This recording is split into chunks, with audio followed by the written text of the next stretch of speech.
Hello guys, welcome to our channel GK Vidya. Today's topic is chapter 12 Building Paintings and Books of your class 6th NCERT History, book name Our Past 1.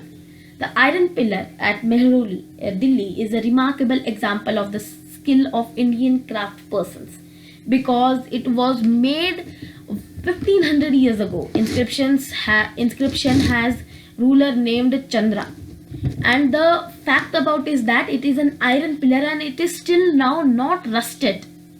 What does stupa mean? Stupa means mound. There is a small box placed at the center of the stupa. This may contain the bodily remains of the Buddha or his followers. This box as relic casket was covered with earth.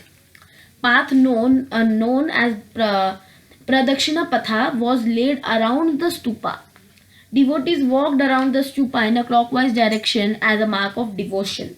So the remains of the bodily remains of Buddha or his followers were kept in a stupa, and there was a round circle around the stupa which was called as Pradakshina Patha, in which the devotees walked and marked their devotion.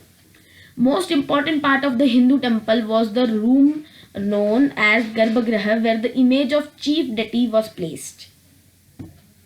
So in a Hindu temple, the main room or the main part of the temple is that the Garbhagriha, where the image of deity is placed. A tower known as Shikara was built on the top of the Garbhagriha. And most temples also had a space known as Mandapa where people could assemble. So we can say that Garbhagriha is a place where the chief deity's image is placed. Shikara is built on the top of Garbhagriha, and Mandapa is a place where people could assemble. Ajanta is a place where the several caves were hollowed out of the hill over centuries. Most of these were monasteries for Buddhist monks, and some of them are decorated with paintings.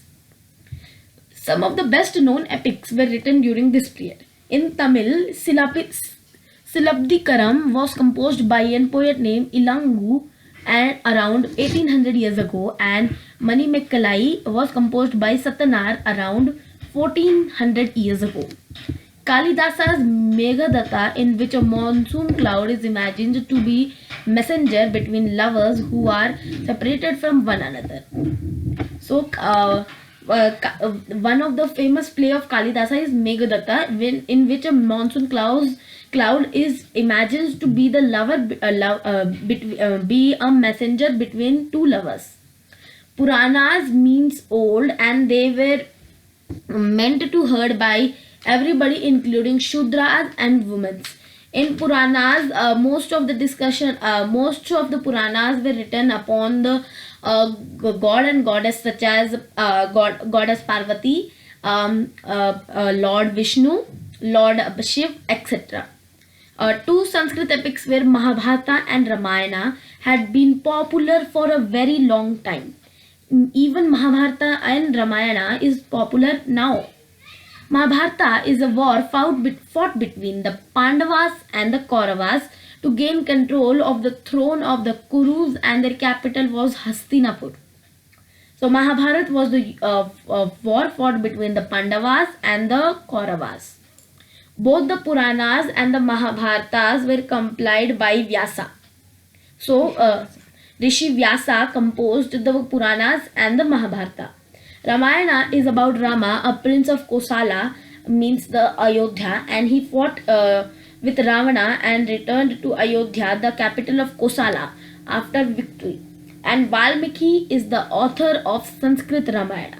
Who wrote the Sanskrit Ramayana is Valmiki, and who wrote the Mahabharata and the Purana is Rishi Vyasa. Ordinary people's story were known as Panchtantra and Jatakas. Stories from Jatakas were shown in railings of stupa and in paintings of Ajanta. Aryabhatta wrote Aryabhattim. He stated that the day and night were caused by the rotation of the earth on its axis. He developed a scientific explanation for eclipse. He found a way of calculating the circumference of the circle. And one more fact, that zero was invented by Indians. and the person who invented the zero was Aryabhatta, and pi is also invented by Aryabhatta.